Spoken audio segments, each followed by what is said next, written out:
aula. Vou trocar a data aí, está atrasada. A gente vai seguir com a nossa classe de panorama do Antigo Testamento. E nós vamos olhar aqui até Ruth, se Deus quiser. A meta é essa. A gente quer olhar até Ruth hoje. Então nós estamos ainda nos livros históricos. Vamos terminar o Pentateuco e ir até Ruth. Aí depois, como é que o Oscar vai fazer com todo o resto em 2 aulas? Aí é como Deus vai dar graça para ele. Então a gente vai continuar no Pentateuco aqui. Nós já vimos o Êxodo, né? Nós vimos na última aula algumas partes, mas eu acho que vale a pena a gente ler, depois a gente orar. Diz assim: vocês viram o que fiz aos egípcios e como levei vocês sobre asas de águia e os trouxe para perto de mim. Agora, pois, se ouvirem atentamente a minha voz e guardarem a minha aliança, vocês serão a minha propriedade peculiar dentre todos os povos, porque toda a terra é minha, e vocês serão para mim um reino de sacerdotes e uma nação santa. São essas as palavras que você falará aos filhos de Israel. Então, uma promessa que encontra o seu cumprimento parcial no povo de Israel e que ganha uma conotação muito mais ampla em nós que somos a igreja, né? Então vamos orar. Senhor, nós te agradecemos pela tua palavra, pelo teu povo, te agradecemos porque podemos ver a graça do Senhor, a bondade do Senhor ao longo de toda a Escritura e na nossa vida também. Obrigado pelo teu cuidado conosco e obrigado porque o Senhor se revelou através da tua palavra e ela é segurança para nós. Nós podemos ler, podemos entender e podemos compreender mais daquilo que o Senhor quer revelar ao teu povo, para fortalecer a nossa fé, para nos instruir e para transformar as nossas vidas ao padrão do teu Filho.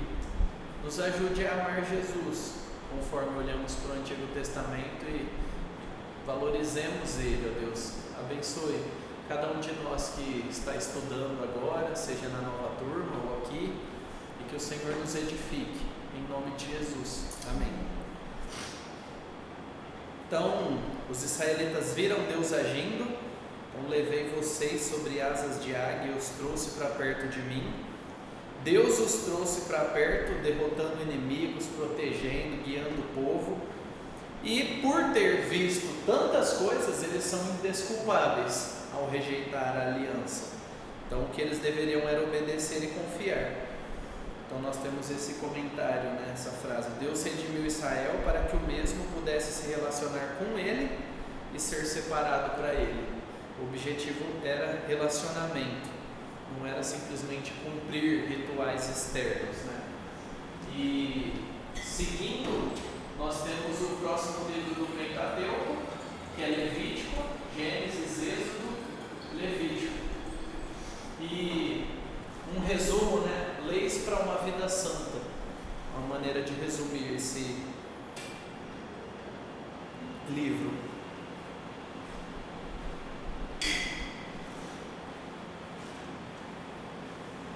Então, um versículo chave para entender esse livro é Levítico 27, 8. Então, quem puder ler. Portanto, santifiquem-se e sejam santos, pois eu, o Senhor, o Deus de vocês. Pois eu sou o Senhor, o Deus de vocês. Guardem os meus estatutos e tratem de cumpri-los. Eu sou o Senhor que os santifica. Isso. Então, um objetivo de todo o sistema sacrificial, toda a pureza cerimonial que Deus exigia, é porque Ele queria imprimir na mente do povo a ideia de que Ele é santo. Santo, no caso de Deus, significa que Ele é de outra qualidade, Ele é totalmente perfeito.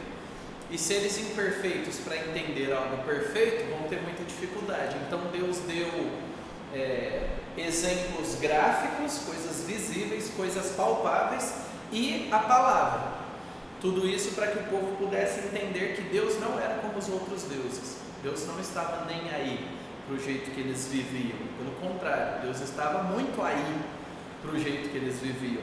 Não era como se Deus não ligasse. E outras divindades poderiam não ligar, mas Deus ligava para o padrão espiritual, ético, moral do seu povo e continua ligando até hoje, né? Então, os israelitas devem ser fiéis em seu culto, não praticarem a idolatria. E a santidade envolve separação do pecado, então no corpo e na alma.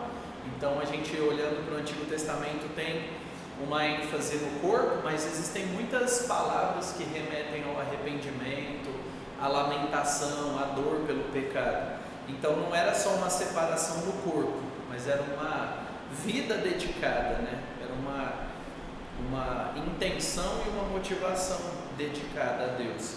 E aí, se eles vivessem em santidade, eles poderiam viver o propósito específico de Deus para eles, que era um monte de promessas e bênçãos. Mas a gente sabe que o pecado está aí para atrapalhar o processo. Então Deus se apresenta aqui como o Senhor, com letras maiúsculas, que é o nome pactual de Deus, é o nome solene de Deus quando Ele quer falar. Então, ao longo do Antigo Testamento, quando aparece Senhor com letras maiúsculas, Deus está evocando o nome pactual dele, o nome que Ele apresentou a Moisés, que Moisés deveria falar com o povo. Então, o nome da aliança de Deus. Então, isso tem um peso diferente quando Ele chama isso, porque o povo de Israel não falava esse nome com regularidade. Era para eles algo muito santo, tanto que eles não falavam. Então, aí desenvolveu outros nomes, né? Aí a gente tem, né, a afirmação de que o próprio Deus é quem santifica.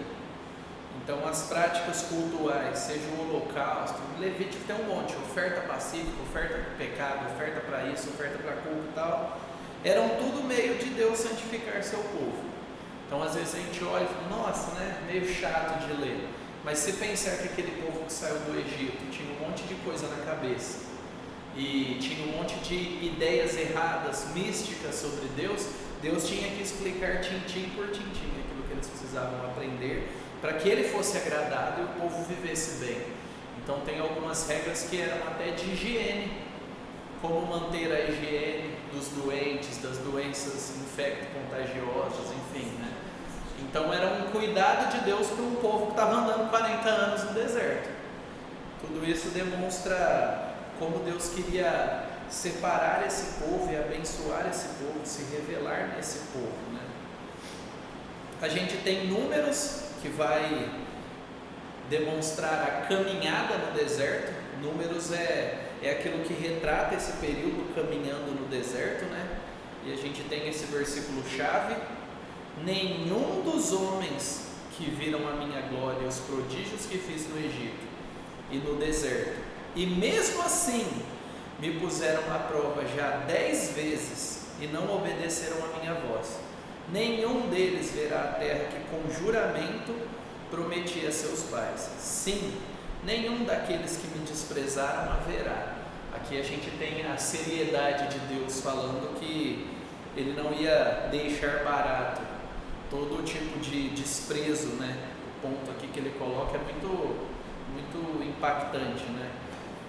Me puseram à prova, viram e me puseram à prova, aqueles que me desprezaram, né? Eu acho interessante a gente pensar pecado muito mais como desprezo a Deus do que como não cumprir regras. É algo até comum a gente pensar no pecado como o não cumprimento de regras, não atingir, não fiz o que deveria, deixei de fazer. Aí parece algo muito simples, né? Eu só não cumpri uma tarefa. Mas quando a gente entende que pecado é desprezar Deus, aí a coisa é mais séria. Aí ela confronta o nosso orgulho, né? Mostra para nós que o problema está em nós, não está na regra, não está na palavra de Deus, nem na circunstância. E é algo que a gente tem que se chocar, né? Deus mostrou coisas grandiosas e mesmo assim matou aquele povo todo. Ele não estava com problema em purificar o seu povo, né? Ele estava mais preocupado não com a quantidade, mas com a fé daqueles que iriam entrar, né, na terra prometida. Então alguém lê essa frase, por favor? Deus prometeu perdoar o povo, mas declarou que toda geração adulta que havia participado do êxodo e testemunhado todos os outros grandes sinais e maravilhas que ele havia realizado em favor deles, nunca veria a terra da promessa. Pesado, né? Pensar. Deus prometeu perdoar o povo. É o compromisso da aliança, do perdão dele. Mas ele ia disciplinar de uma maneira marcante, né? De uma maneira que ficaria marcado para sempre na mente deles, que Deus leva a sério. Então a gente tem 2 versículos, né, que mostram um pouco dessas características marcantes de Números, que é Números 11, 1 e 2, e aí tem os versículos 5 e 6. Então eu vou ler. O povo se queixou de sua sorte aos ouvidos do Senhor. Olha como demonstra uma relação pessoal. Quando o Senhor ouviu as reclamações, sua ira se acendeu, e fogo do Senhor ardeu entre eles e consumiu algumas extremidades do arraial. Então o povo clamou a Moisés. Este orou ao Senhor e o fogo se apagou. Nem sei dizer o que é isso. Deus fez surgir fogo, Deus fez um incêndio que começou a queimar as extremidades do acampamento israelita, como uma manifestação clara da sua ira, né? E depois a gente tem outra afirmação do problema do povo, né? Aqui é o povo falando, né? Lembramos dos peixes que comíamos de graça no Egito. Eles eram escravos, estavam sendo esmagados, mas olha como é a memória curta, né? Não, lá a gente comia de graça, estava tudo bem lá. Nós éramos escravos, trabalhávamos até a morte, não tínhamos liberdade, mas era tudo lindo. Que saudade dos pepinos, dos melões, dos alhos silvestres, das cebolas e dos alhos. Mas agora nossa alma está seca e não vemos nada a não ser esse maná. O que vocês acham sobre essa postura do povo de Deus diante desse tipo de reclamação? Vocês acham que é algo comum? A gente não faz isso, você nunca fez isso? Não, é algo que a gente faz? Algum exemplo? O que vocês acham?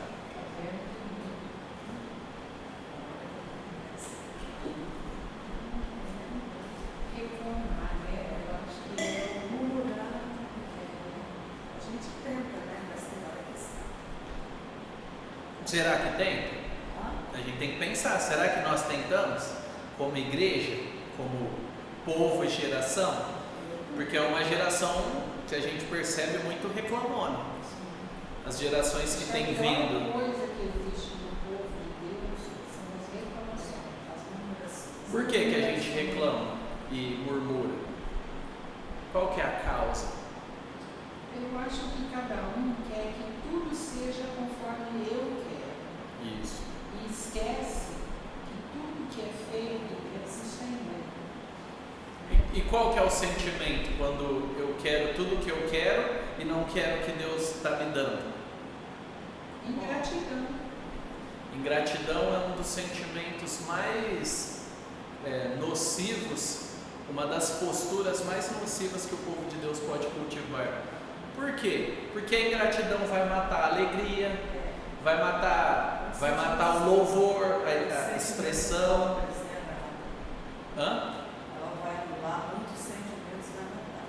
Sim. Golpes, né? E vai trocar isso por um senso de merecimento. Porque se eu não posso ser grato, então eu preciso merecer, porque eu preciso fazer alguma coisa, né? Eu não vou viver assim. Eu estou fazendo por onde? Olha, Deus tem que me abençoar. Olha eu aqui, o tanto que eu estou me dedicando. Na prática a gente não fala muitas vezes isso, mas no nosso coração é isso que está envolvido. E esse povo aqui estava desprezando o maná, que era literalmente de graça, que Deus dava, eles só tinham que colher e cozinhar. Sem ser escravo. Sim, e pensando nisso, né, olha a mentalidade que nós vemos. E isso é muito comum. Às vezes eu falo isso quando eu prego, ou quando eu estou conversando com alguém, né? Eu falo para as pessoas, então quer dizer que quando você não era cristão, a vida era melhor. Aí a pessoa, não. Eu falo, não, porque o tanto que você está reclamando, para quem merece o inferno, cada dia fora dele já é louco. Aí as pessoas param, nossa, é verdade, estou frustrado, tá frustrado, tudo bem. Mas querer justificar como se fosse vítima, só teve uma vítima na face da terra e ela se entregou voluntariamente, foi Jesus. Então cultivar essa mentalidade que mata a murmuração é o caminho para a gratidão e para a alegria. Só que eu só vou ser grato se eu entender a realidade das coisas, se eu entender a proporcionalidade das coisas, que eu não mereço, que eu não dou conta, que Deus não é o meu coleguinha que está dando um empurrãozinho naquilo que eu já ia conseguir, né? Como Jesus diz, sem mim nada podeis fazer. E aí a gente tem um resumo, né? Os israelitas citados aqui estavam vagando pelo deserto por ordem de Deus. Isso duraria 40 anos. Eles viram 10 pragas, a abertura do mar, o maná, e o povo desobedeceu o Senhor 10 vezes testando. Deus contou aqui, né? A promessa será cumprida, mas será cumprida na próxima geração. Nós temos uma mentalidade, principalmente como igreja brasileira, a igreja brasileira é muito imatura, é muito nova também, né? E é muito cheia de misticismo, de busca por experiências, enfim. Mas quando a gente para pensar na mentalidade de Deus mais ampla, a gente acha que a promessa de Deus tem que se cumprir em nós e para nós. Mas Deus, ele tem uma mentalidade de totalidade. Então ele prometeu, mesmo que aquele povo não entrasse, os filhos entrariam, e ele estaria cumprindo a sua promessa, estaria sendo justo, misericordioso, cumprindo a promessa. E isso é algo que às vezes nos confronta por causa da nossa mentalidade muito egocêntrica, né? Deus tem que fazer através de mim. Deus vai salvar pessoas da minha família através de mim. Quem disse? Deus vai fazer uma grande obra através de mim. Às vezes não. Às vezes você vai ser invisível. Você vai só cavucar a terra. Vai ser invisível. Você vai trabalhar muito e é isso. E ninguém vai saber a sua contribuição. E tudo bem, porque quem merece a glória é Deus. Mas isso é desafiador. Não precisa nem formar. Mas no fundo. Então, mas a gente quer o nosso pedacinho. A gente quer o nosso elogio, o nosso reconhecimento. Como que ninguém lembrou de mim? Os mimimi. Então a gente tem Deuteronômio, que é reafirmando a aliança para a próxima geração. Às vezes quando o pessoal lê, o Pentateuco, fala, mas parece que está repetindo. Está repetindo para pessoas diferentes, porque agora já passou aquele período, morreu todo mundo que tinha que morrer, aí tem que ensinar a palavra de Deus para o novo povo, né? E a gente tem aquele que é chamado de Shema, né? Que os judeus chamam de Shema, ouve Israel. É um versículo muito importante para eles, é importante para nós como cristãos, é algo que vale a pena a gente ter na nossa mentalidade. Porque todo o Novo Testamento é embasado nas promessas e no cumprimento do Antigo, né? Não tem essa desconexão, tem tem um desenvolvimento, não uma desconexão. Esses 5 livros foram todos escritos por Moisés, né? Sim, é atribuído a Moisés. Em vários livros, quase as mesmas coisas. Então, tem alguns teólogos que entendem que ele está sendo exaustivo pela necessidade do povo mesmo, que é um povo grande, duro de coração e quanto mais melhor.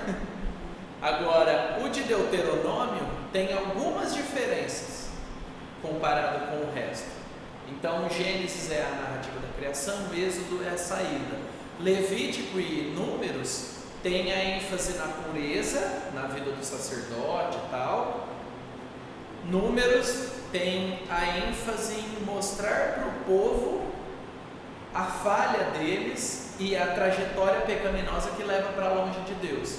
Então cada um, por mais que é muito parecido, tem um aspecto importante para o povo de completude, de uma coisa completando a Vai outra. repetindo e vai explicando. Isso, porque a ideia de repetir é que vai sendo constantemente relembrado, reestudado, olhado por outros aspectos. A mesma situação pode ser vista de dois aspectos: a bondade de Deus ou a disciplina de Deus. Então, dependendo do jeito que você lê a narrativa, você vai vendo nuances novas, né? E é o primeiro livro que Deus inspirou alguém a escrever. Então eu entendo que é muito importante esse bloco de conteúdo, porque era um povo que não tinha nada escrito, era um povo de tradição oral. Então esse cuidado, né, de escrever muito é um cuidado que eu acho do próprio Deus em mostrar detalhes e mostrar as coisas bem claras para o povo, que inclusive iria durar muito tempo. Então a palavra de Deus está aí até hoje sendo mantida, né? O Pentateuco, o Antigo Testamento. Então é algo que reforça, né, quem Deus é, quem o povo é, as promessas. E são livros históricos, a história da identidade para um povo. Um povo que não sabe a sua história não sabe quem é. Então tem esse ponto forte. Então alguém lê, por favor, esses versículos. Escute, Israel, o Senhor, o nosso Deus, é o único Senhor. Portanto, ame o Senhor, seu Deus, de todo o seu coração, de toda a sua alma e com toda a sua força. Essas palavras que hoje lhe ordeno estarão no seu coração. Olha que interessante, né? É importante escutar, é importante lembrar quem é o único Deus. Portanto, ele está relembrando, lembra que você precisa ouvir, lembra quem é o único Deus. Portanto, ame o Senhor seu Deus, lembre quem Ele é, escute, e aí você vai amá-lo. Só que não é um amor pela metade, um amor dividido com outros deuses, um amor meia boca. É um amor que envolve a totalidade e que nós somos incapazes de produzir. É justamente um dos elementos vitais, né? Deus exige uma perfeição de nós que a gente não consegue atingir, mas a gente tem que buscar. E o processo de buscar nos faz depender dele, nos faz se lembrar que precisamos dele. Então essas palavras que hoje lhe ordeno estarão no seu coração. O objetivo de Deus era o coração, não era só a postura, não era só o sacrifício. Então a gente tem aí, né, que os israelitas deveriam manter em mente que só havia um Deus. Eles iam andar entre povos pagãos que adoravam muitos deuses. E esse único Deus é que chamou Abraão, livrou eles da escravidão, cuidou deles.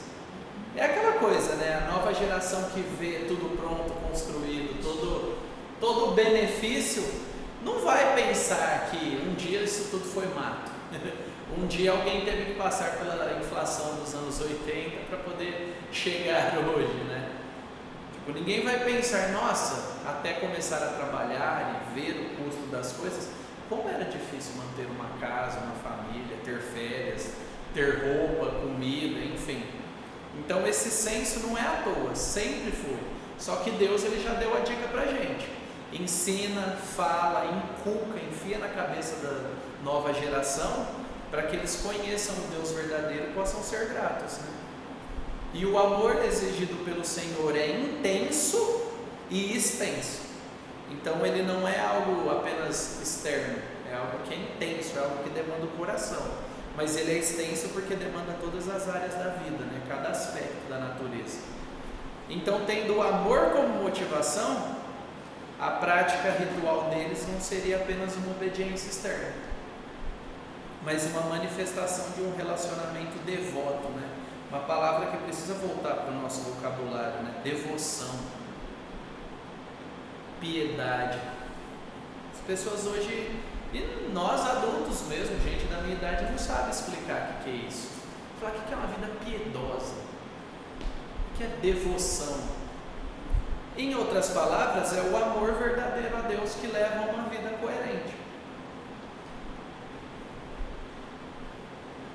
Então tem aí o versículo 7 que é muito importante para nós que somos pais, né, avós, que precisamos ajudar os nossos filhos, netos, enfim, no caminho, e aqueles jovens que Deus colocar ao nosso redor, né? Você as inculcarás a seus filhos e delas falarás quando estiver sentado em casa, andando pelo caminho, ao deitar-se, ao levantar, nas férias e no dia a dia. Você precisa falar. Então o método de formação de Deus era a família. A família está num contexto de comunidade. Então existe uma comunidade maior que adora a Deus, que as crianças cresciam ouvindo e vendo sacrifício, amor a Deus, as orações, as festas, toda a parte cultica do povo. E aí o pai e a mãe tinham o dever de fazer o quê? Ensinar. Isso é por causa disso, isso é por causa daquilo, aquilo é pecado, isso é a vida obediente. Então ainda é assim hoje, os pais têm responsabilidade de ensinar a Bíblia e amor a Deus para seus filhos pelo exemplo. É aqui que muitas pessoas se perdem, né? Elas cobram, mas não vivem, e aí vão gerar um ódio, porque a incoerência para a nova geração é pior do que a mentira. A incoerência para eles parece que é o pecado imperdoável, e eles estão errados também, são imaturos, enfim, mas na cabeça deles ser autêntico, verdadeiro, com o seu sentimento, com a sua identidade, é algo bom, é a virtude maior. Não está errado o incômodo, mas a gente precisa viver de verdade para poder mostrar para eles, né? E qualquer pai ou mãe que tentou obedecer esse princípio sabe que sem a ajuda de Deus não tem jeito. Eu li hoje, né? Nós nunca seremos os bons pais que pensamos, mas existiu um bom pai que enviou o seu filho para que nós pudéssemos ser transformados e aí sim possamos apresentar para os nossos filhos o verdadeiro filho. Então isso, tudo que o Antigo Testamento mostra, encontra para nós mais sentido porque nós somos cristãos e sabemos do Novo Testamento. Então muitas das coisas que nós estamos falando a gente vai percebendo o eco no Novo Testamento. Espero que vocês estejam percebendo, né, isso, e mostrando como Deus é coerente, como tem uma coerência na palavra de Deus, como Ele não fica inventando moda, como se Ele inventasse regra que, é isso, aí depois, agora é aquilo, e uma coisa não combina com a outra. Para muitas pessoas jovens é isso, porque apresentam um Jesus legalzão, paz e amor no Novo Testamento, em muitos contextos, e um Deus bravo e carrancudo no Antigo. Aí eles falam, mas que incoerência é essa? Eu prefiro Jesus. Mas aí de repente eles precisam conhecer que Jesus está baseado toda a sua fé, né, toda a sua prática de conduta naquilo que está no Antigo. Então não pode ser um Deus chato, carrancudo, que está doido para destruir todo mundo, o Deus do Antigo Testamento. Então eles precisam de uma verdade sólida, uma verdade profunda, não de um mínimo possível, mas de substância. Amar o Senhor significa escolhê-lo para um relacionamento íntimo e obedecer aos seus mandamentos. Esse mandamento para amá-lo é dado frequentemente em Deuteronômio. Então aqui a gente está lidando com a segunda geração, está às vésperas de guerra para dominar o território, mas também vai ver muita manifestação milagrosa de Deus. E aí, o que Deus mais fala? Ame a Deus, ame a mim, me ame, me conheça. É isso que vocês precisam. Fica tranquilo que a terra eu vou dar. Se vocês me amarem e focarem em mim, todas as coisas serão acrescentadas, parafraseando Jesus. E aí o pessoal termina Deuteronômio à beira da terra prometida. Então o pessoal está lá na beirada da terra prometida, em vias de tomar, né, o espaço que Deus prometeu. E aí, o que ele diz, né? Ele diz, Moisés está fora, mas Josué está aí. E ele é o discípulo que vai cumprir. Então, vamos embora. E aí a gente tem uma conquista parcial da terra. Josué é um livro histórico que apresenta esse clima de vitória, de Deus fazendo a coisa acontecer, sabe, de estar andando, né? Por isso que eu coloquei ali, né, uma mapinha relacionada à conquista da terra e espadas organizadas, espadas unidas. O povo se unindo para tomar a terra. E aí a gente tem o chamado de Deus para Josué, né? Que é muito bonito, muita gente usa em vários contextos. Não cesse de falar deste livro da lei. Pelo contrário, medite nele dia e noite. Qual o propósito? Tem um propósito. Não é à toa. Não é ler a Bíblia à toa, meditar na palavra de Deus à toa. Não. É para que você tenha o cuidado de fazer segundo tudo que está escrito. Para obedecer. Então você prosperará e será bem sucedido. Ele ainda ia ter batalha, ainda ia morrer gente, ainda ia ter muita dificuldade. Mas ele poderia experimentar no relacionamento com Deus ser bem sucedido. Ser bem sucedido não quer dizer não ter problemas. Quer dizer ter o maior relacionamento e mais importante organizado. De forma que o resto se organiza. Então se Deus está como o eixo que segura todas as coisas, em algum momento eu vou ter desafios na saúde, relacionais, com emprego, e isso vai atingir todo mundo. Todo mundo em algum momento da vida vai ter problema com alguma dessas coisas. Todo mundo vai ter. Às vezes ao mesmo tempo. É isso que assusta a gente. E aí, não foi isso que eu ordenei? Ele fala de novo: seja forte e corajoso. Não tenha medo, nem fique assustado, porque o Senhor seu Deus estará com você. Essa é a diferença, por onde quer que você andar. Deus conosco. Aí o que a gente lembra em João? Jesus é o nosso Emanuel, Deus conosco. Então, vamos continuar com Josué. Ou para fazer a piadinha infame, vem com Josué lutar em Jericó. E as muralhas ruíram.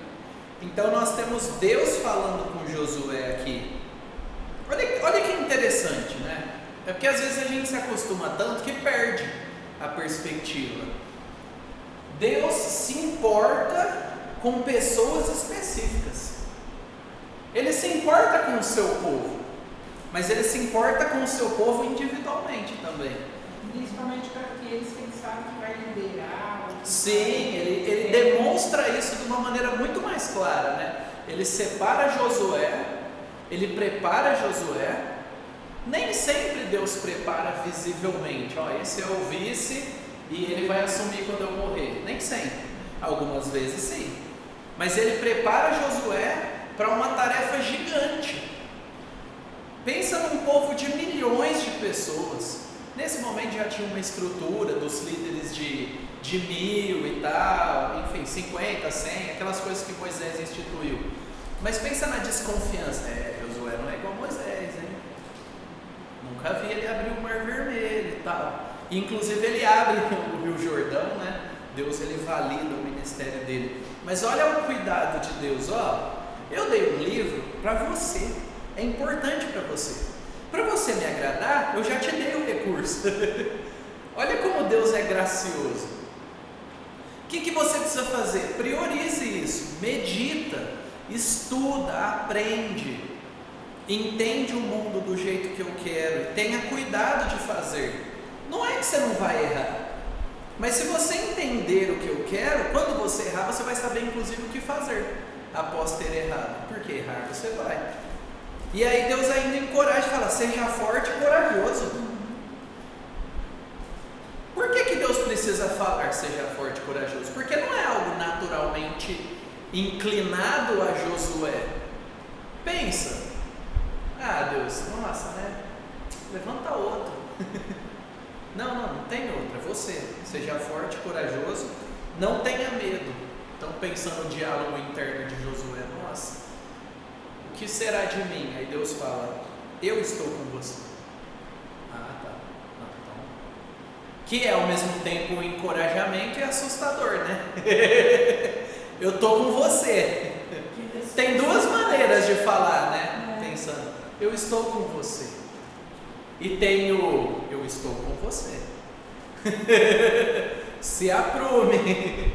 Então Deus ele tem essas duas vozes, né? Paternal, mas ao mesmo tempo de comando, né? De diretriz. Eu quero que você faça o que eu quero que você faça, e você vai fazer.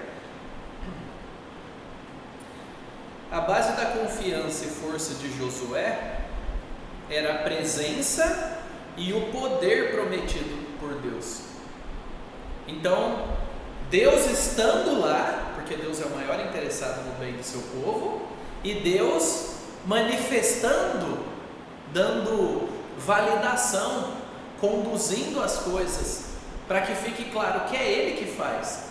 Hoje a gente não sai com Josué para lutar em Jericó, mas nós lutamos contra inimigos espirituais, nós lutamos contra o nosso próprio pecado, que tem poder de causar estrago na igreja, e a igreja prevalecer, crescer e continuar honrando a Deus e fiel ao longo do tempo, é uma obra sobrenatural de Deus, que mostra o poder dele, né?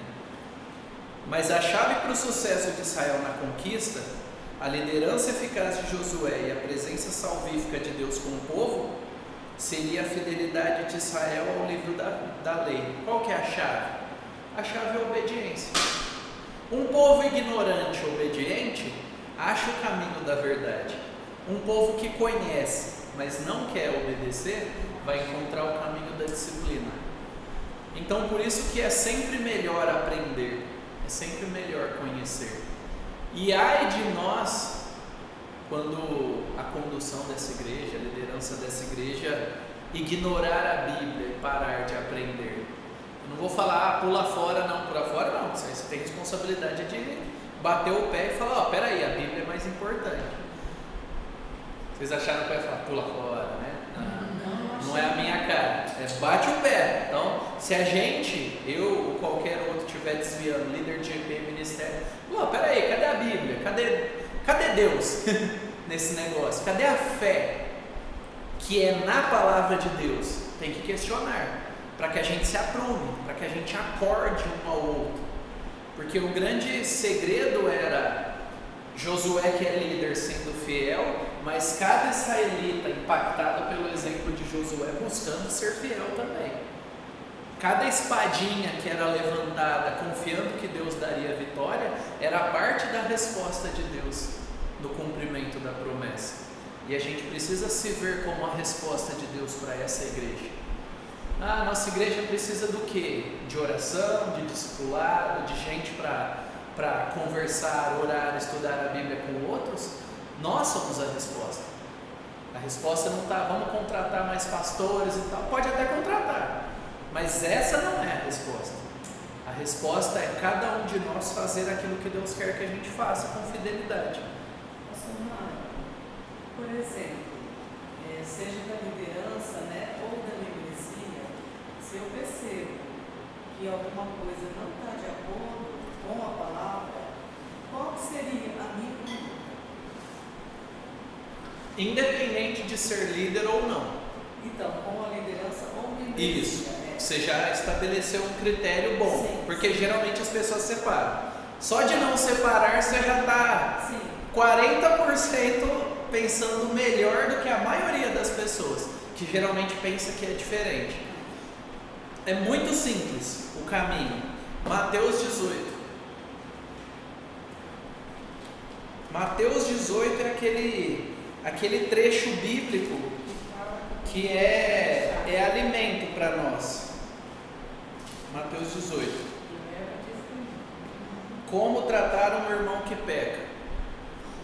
Se o seu irmão pecar contra você, e pense assim, é que as pessoas fazem uma divisão que é hipócrita, né? Não, mas ele não pecou contra mim. Peraí, você é parte do corpo. Se ele está pecando, não conduzindo direito, não sendo responsável, não cuidando da esposa, dos filhos, ou de qualquer coisa, e você é parte do corpo, ele está pecando contra você sim, indiretamente. Agora tem pecados que são diretos, né? Eu piso no seu pé e te xingo, isso é um pecado contra você. É contra o corpo, mas é contra você. Se o seu irmão pecar contra você, vá, repreenda-o em particular. Ninguém precisa saber. Aconteceu entre você e fulano. Você fez isso e eu gosto de ser prático nisso, porque eu aprendi e me ajudou. Como que eu vou? Babando, com raiva, chorando, tremendo? Pode até ir tremendo, né? Mas contido. Primeira coisa, quero conversar com você. Tá, vamos conversar. Dia tal, situação tal, você fez isso. Aí eu narro o fato. Você fez, concreto. Você falou isso, você mandou isso, você, enfim. Ponto. Eu me senti assim. Aí eu falo como eu me senti. Olha a diferença de condenar para pontuar o pecado. Eu me senti assim. A Bíblia diz que esse tipo de coisa é pecado.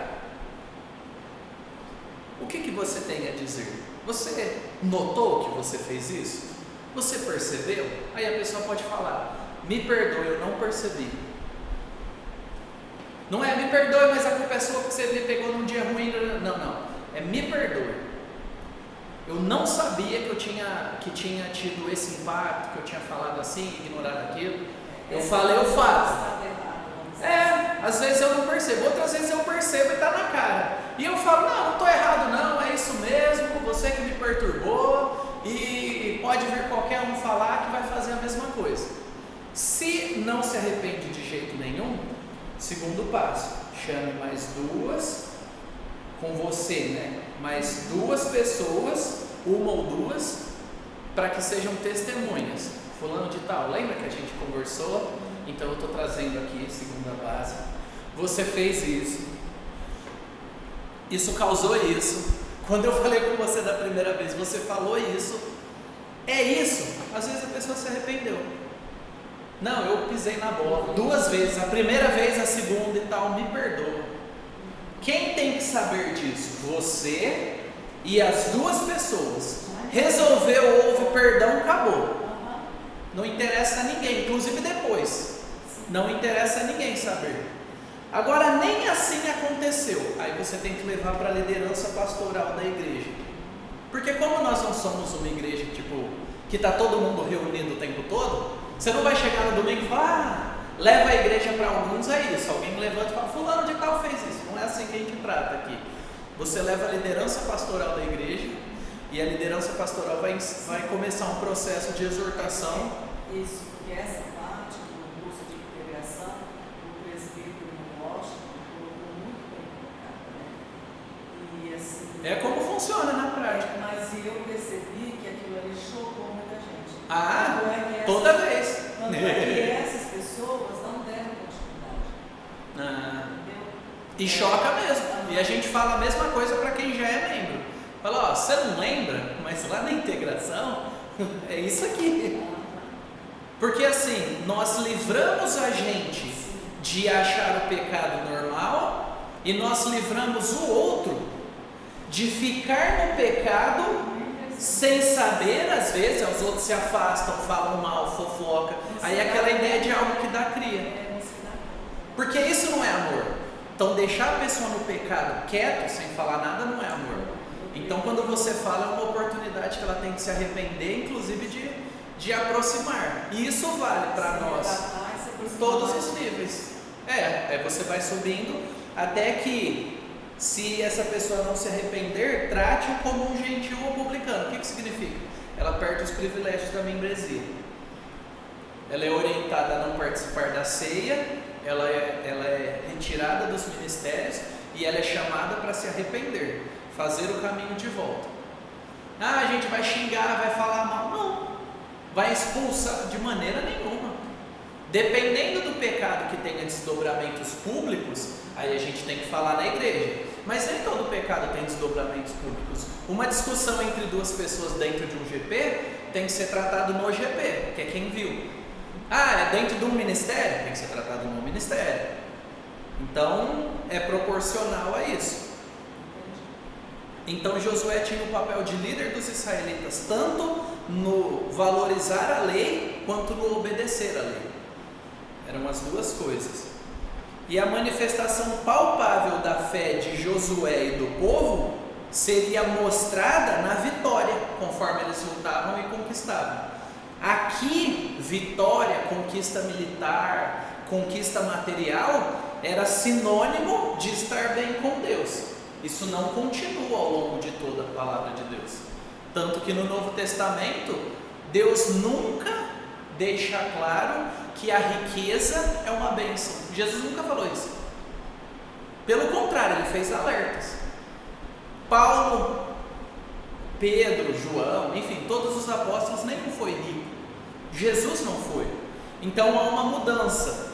Por quê? Porque naquela época tinha um objetivo de conquistar um território concreto. Então eles tinham que conquistar mesmo.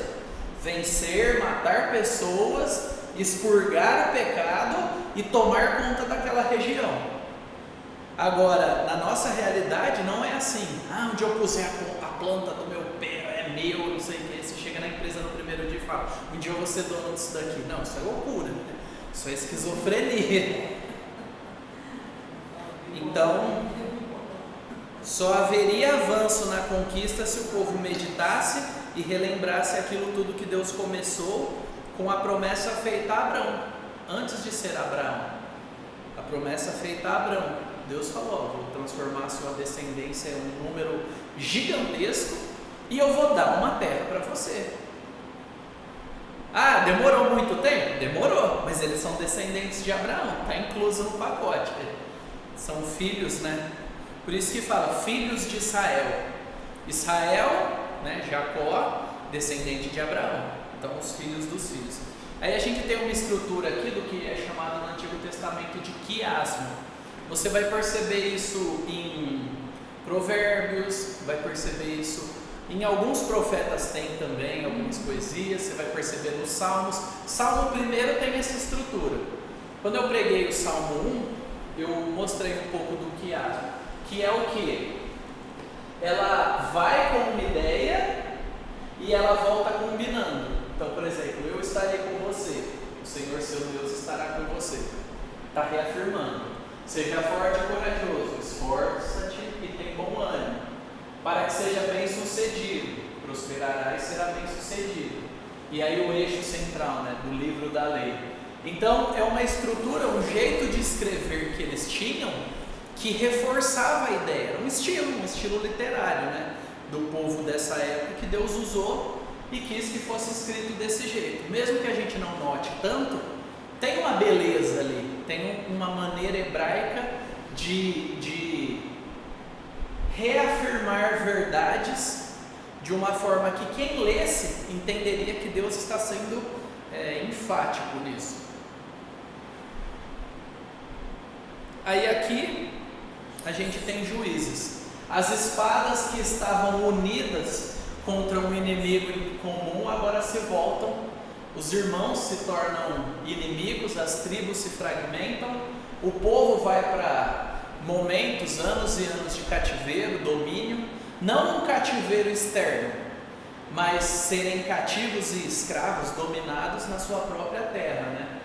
E aí o povo não conquista toda a terra, porque Josué parece muita vitória, mas ainda falta muita coisa. E aí Juízes mostra isso que falta, né? Sem Deus, Juízes é sem Deus, de mal a pior. É a ausência do líder que Deus colocaria.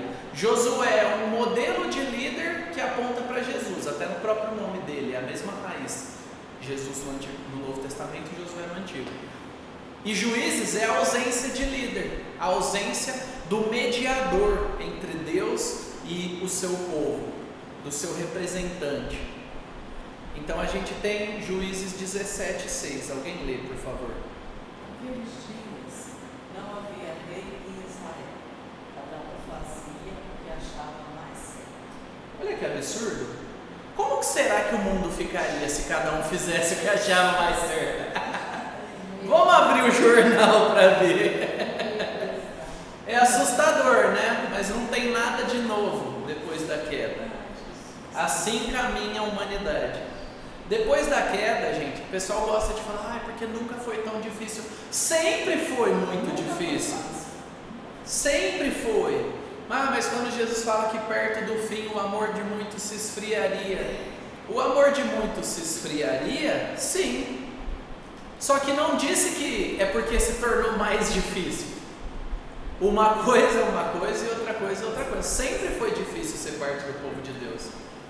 O cristão sempre teve que lutar contra o pecado, o israelita sempre teve que lutar, a sociedade ao redor odeia o povo de Deus, e o povo de Deus pisa na bola. O povo de Deus quer fazer do jeito que quer.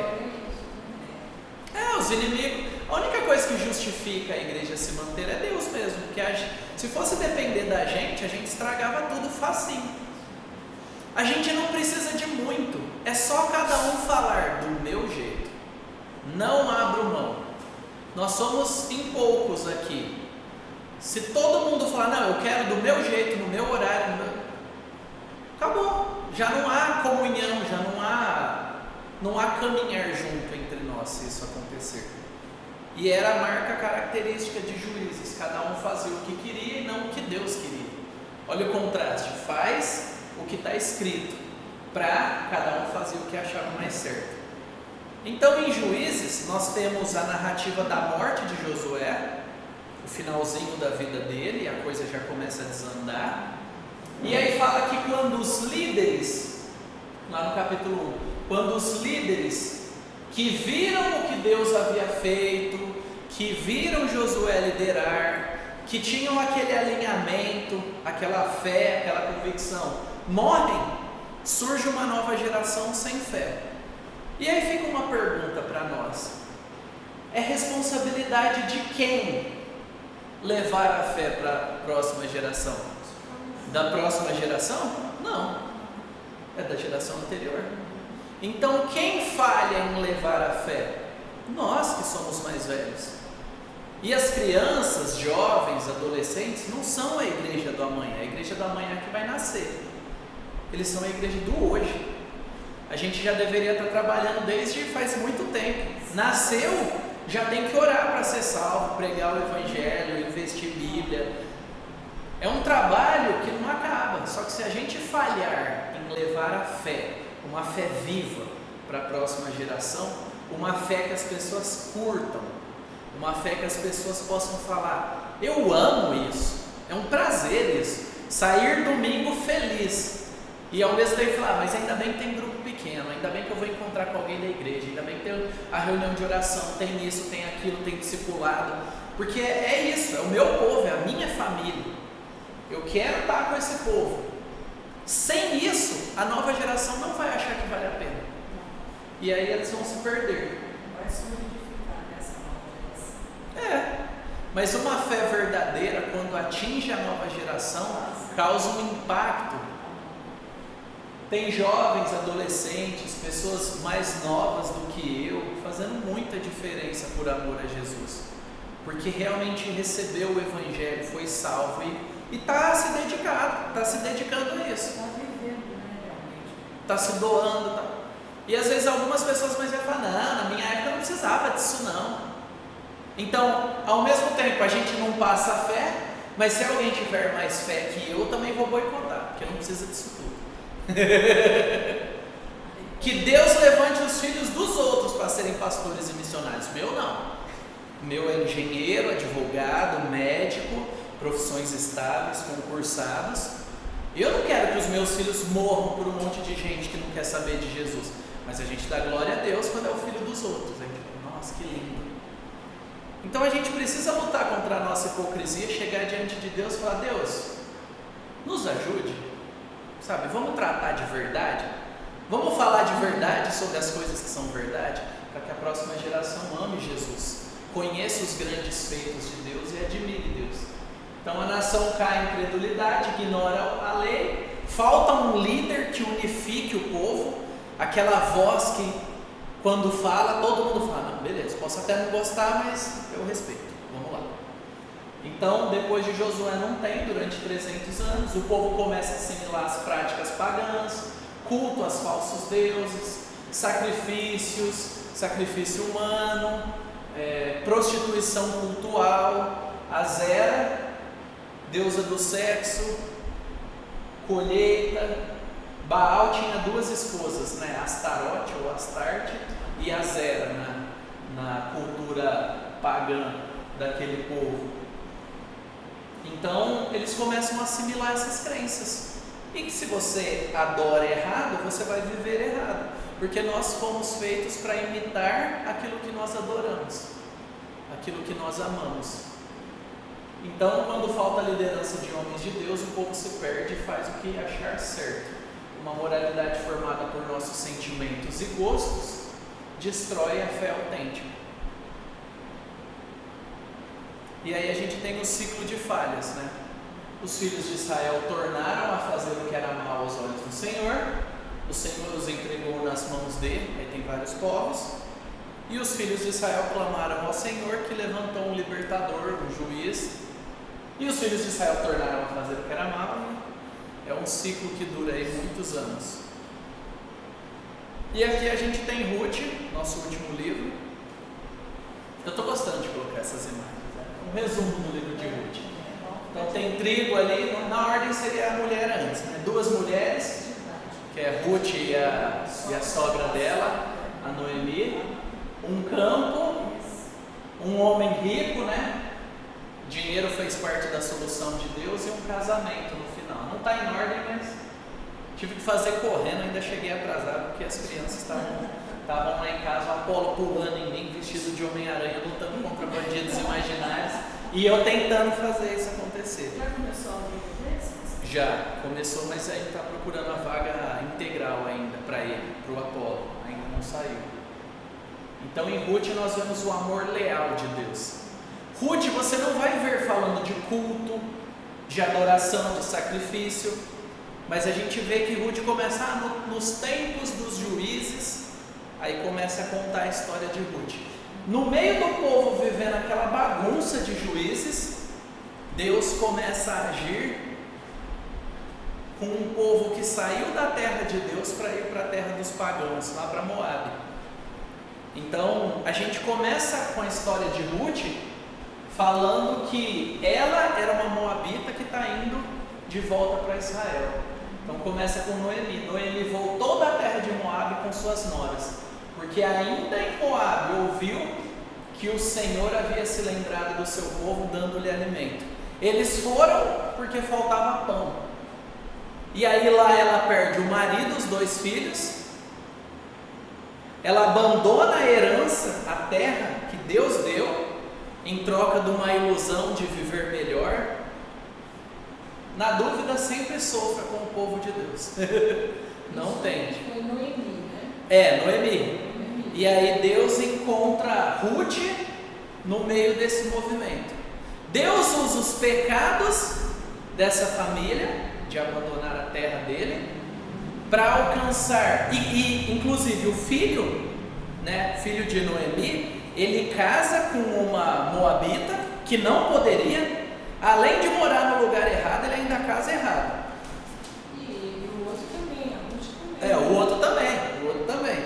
Então aqui a gente fala, né, o marido de Noemi, Elimeleque, e aí a gente tem Malom e Quilion.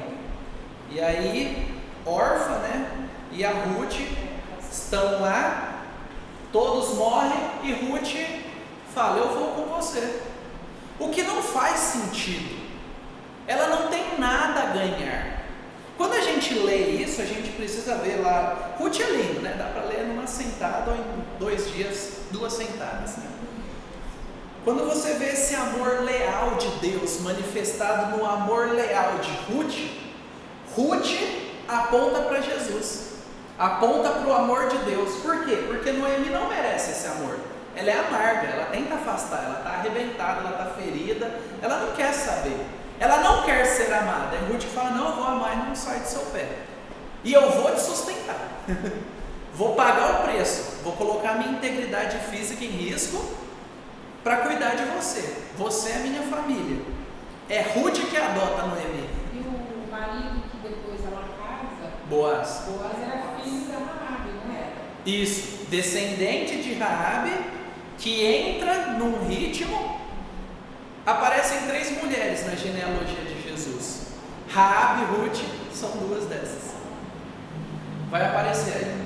A Ruth se casa com Boaz, se torna bisavó do rei Davi e uma das 4 mulheres relacionadas no registro genealógico de Mateus a respeito de Jesus, conforme Mateus 1, de 1 a 16.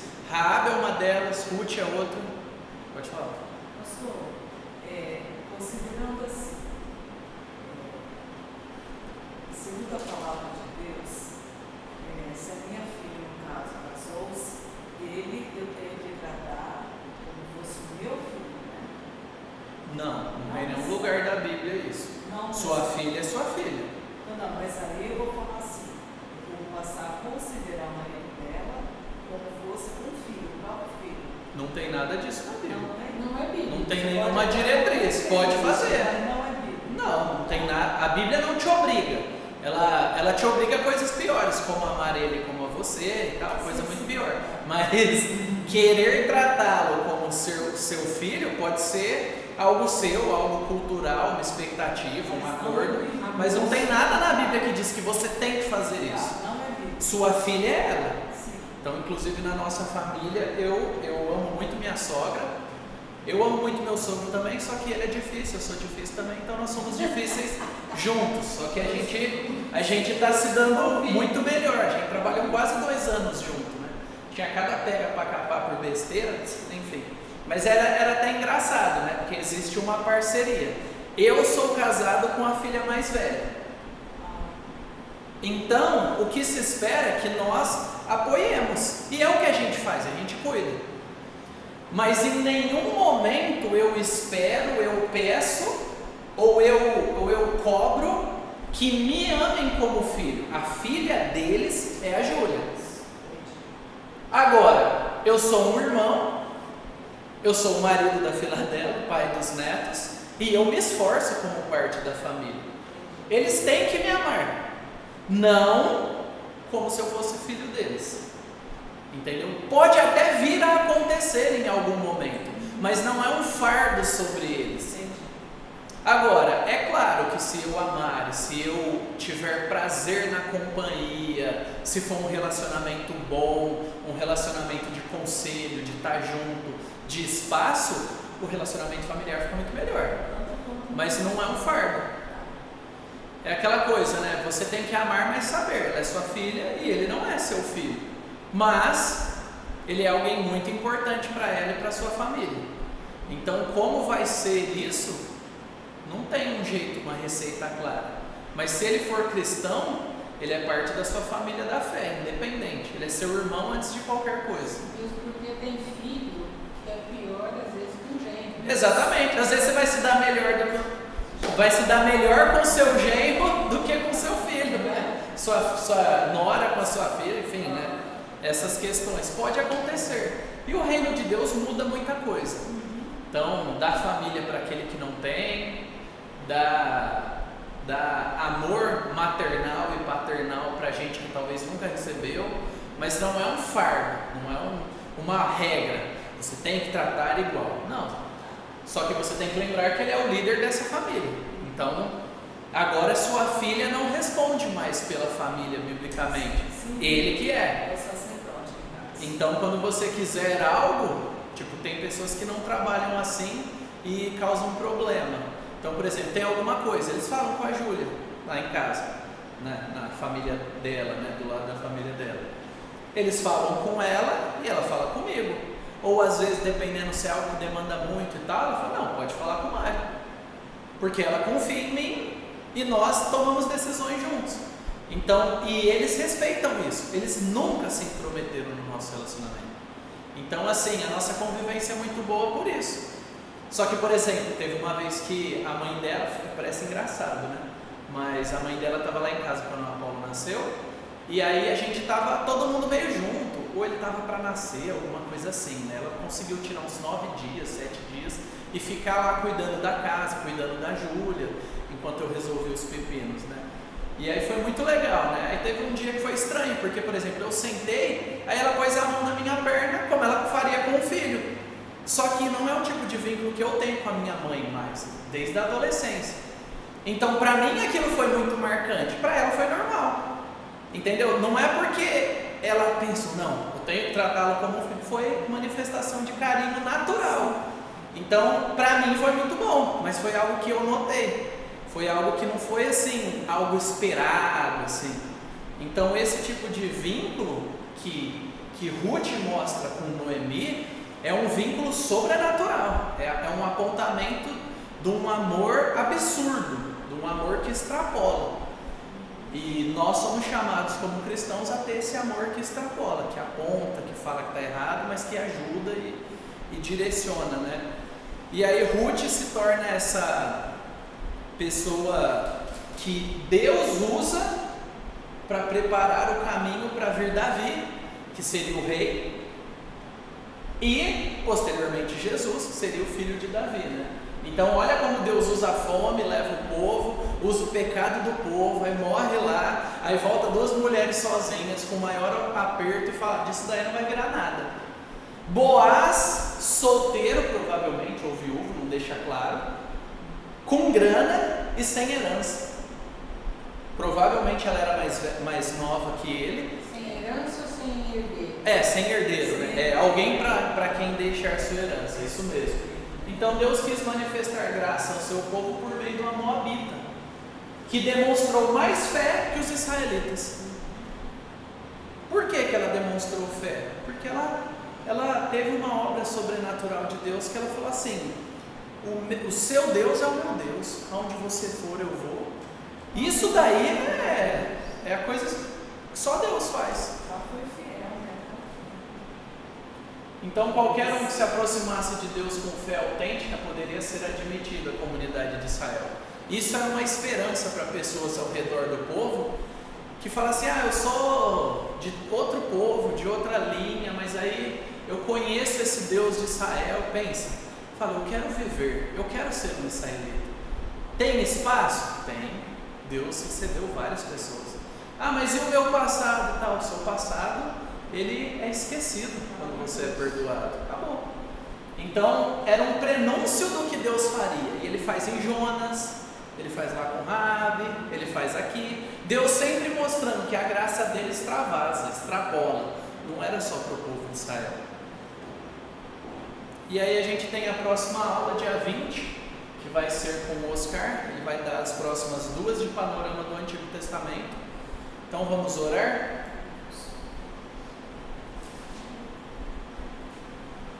Senhor, nós te agradecemos por esse dia, te agradecemos pela tua palavra que nos nutre, nos consola.